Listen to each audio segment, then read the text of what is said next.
Now to another top story we're following tonight. The train engineer said it appeared the man was sleeping on the tracks.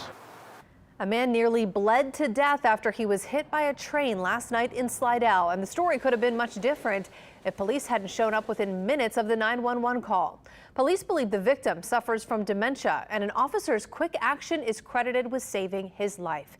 Erica Ferrando has the story.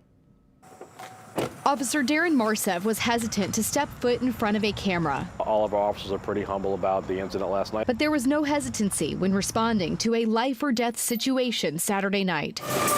The 4-year Slidell Police Department veteran was the first to arrive to the train tracks near Highway 11 and Indiana Avenue after an Amtrak train engineer called 911 around 9:15.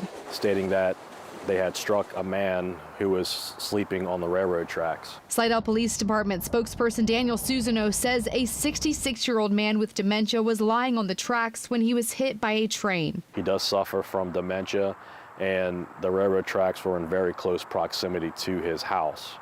So last night, for whatever reason, he was out, and we don't know what was going through his mind or what happened moments beforehand. Marcev arrived in minutes and found the victim on the side of the tracks with his completely severed legs still lying on the tracks. Marcev told us he didn't even have time to put on gloves, and he asked the train engineer to hold a flashlight. He grabbed his tourniquet he carries on his belt and applied it to the man's upper thigh where he was bleeding out, all within a minute upon arrival. It's a miracle in itself that this gentleman is expected to survive. The victim was taken to UMC in New Orleans, and an ER doctor told Slidell police if these officers hadn't responded quickly and applied a tourniquet, the victim would not still be alive. This gentleman probably would have bled out within minutes, and the tourniquet was able to stop the bleeding immediately. While Marcev didn't want to speak on camera about his quick actions, he did show us how he's trained to use a tourniquet.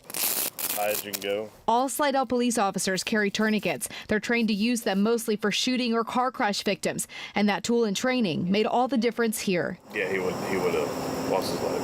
In Slidell, Erica Ferrando, Eyewitness News.